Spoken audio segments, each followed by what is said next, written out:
M.14 Law of Sines. And on this one, we're going to be finding missing parts of a triangle, but these triangles aren't going to be right triangles anymore. They're just going to be just any kind of triangle. And sometimes we're going to be able to use law of sines to be able to find that missing part. So basically, let me write something down real quick. So you have three sides because you have a triangle, right? And if you know the length of A, and you know the angle of A or B or C, so law of sines, you're going to need a pair. And when I say that, the pair is a side and its corresponding angle. So on this one, we know that this side length is 18 and its corresponding angle, which is always the angle opposite that side, we know both of them. So if I ask, do you have a pair? Yes, we do, because we know both parts. And if we know both parts, then we're going to be able to use the law of sines. And then F here, we don't know F, but its angle is 49. So there's 4 different parts there, and I know 3 of them, and 2 of them are pairs. Then we can use law of sines. So what we would do, we do 18 over sine 13. It's sine 113, sorry. And over F, or F over sine 49. And so on that, we know 3 of the 4 for the fractions, so we're going to cross multiply, and we get F sine 13 equals 18 sine 49 divided by sine 13. You don't want to put the sine 49 in there and get an answer, and sine 13 in there and get an answer. You want to be able to put everything in the calculator at one time and then round at the very, very end. That is important. So then you grab a calculator, especially if you have my calculators, and fractions, and 18 sine 49 over sine 113. Why do I keep on putting 13? This is a 113 and that's a 113. Okay, and then we press enter and we get 14. I think it says round to the nearest tenth. Yep.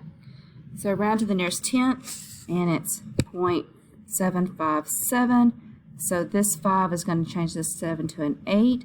So it's 14.8, which makes sense because in geometry you should have learned that a side corresponding to its angle is in the same order as other sides. So what I mean is, obviously, this side right here, or this angle, is going to be the biggest angle, so this side is going to be the longest side.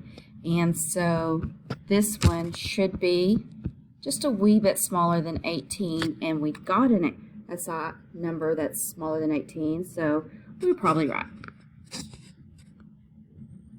Okay, and do you have a pair? Yes, you do. I didn't see that 10 right there. Okay, so we don't have a pair right now because this goes with this side. This 31 goes with that side, and this side goes with this angle, right? And so E is with 122, F is with 31, and 10 is with, I don't know, what is that? But that's a good thing because we have 2 angles in a triangle, so we're going to be able to know the other angle. So we do 122 plus 31, get 159, subtract that from 180, and get 21. So this angle is 21. Now we do have a pair, which is 10 and 21. So we're going to do 10 is the side length over sine 21 because 21 is the angle. And we're looking for F. So I'm not even going to touch that 122 or E because they don't have anything to do with F. And so F is the side, and sine 31, cross multiply, F sine 21 equals 10 sine 31, divide by sine 21, and our F is 10 sine 31 over sine 21, 14.4.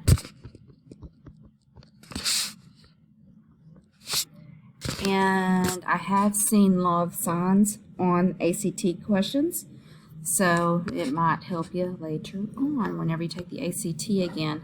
Last one. So we are looking for y. Here is y, and y goes with 39. And what else do I have? I could use W and 19, and we're going to have to find how big W is again. So 39 plus 12, 51, 180 minus 51 is 129, so this angle is 129. So 19 and 129 is our pair. And then x, not x, I'm looking for y. Y over sine 39 because 39 and y are opposite each other. So we cross multiply. Y sine 129 equals 19 sine 39, divide by sine 129. Grab the calculator and get your answer.